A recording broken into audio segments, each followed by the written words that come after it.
Aside from the tradition of the nomads, in East Asia there's a belt or loincloth style wrestling that goes back to ancient days. In the Song Dynasty, Xiāngpū was closely linked with both the military and imperial patronage, and even women competed topless. Unfortunately, this Xiāngpū tradition in China has basically died out. The Vietnamese have their own wrestling, Dao Vat, which closely resembles Song-era Xiāngpū superficially. Moving north, Korea, Surium is their traditional wrestling. Like the Chinese wrestling tradition, it gained popularity in the Korean medieval era, and now probably the most famous and widely recognized, Japanese sumo. The rikishi do superficially resemble Song-era wrestling.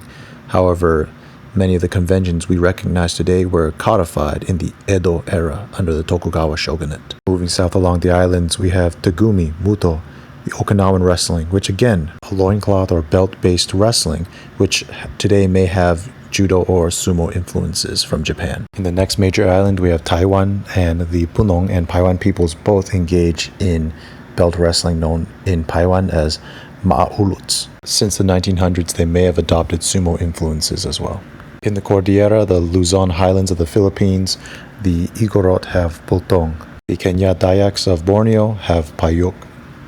And in ancient times, Barito River Dayaks traveled to Madagascar and became the Malagasy people, and they practice ringa in southern Madagascar. I have no idea if these are all independent, indigenous wrestling traditions that resemble one another, or a shared tradition that is heavily mutually influenced. Given during the Asian medieval era, the center of gravity was on the Song Dynasty. The Vietnamese court had a strong tributary relationship with China at that time, as did Korea. Japan traded frequently, as did the islands further east and south. And in fact, when the Song Dynasty fell to the Mongols, many of their aristocracy fled to Vietnam and integrated there.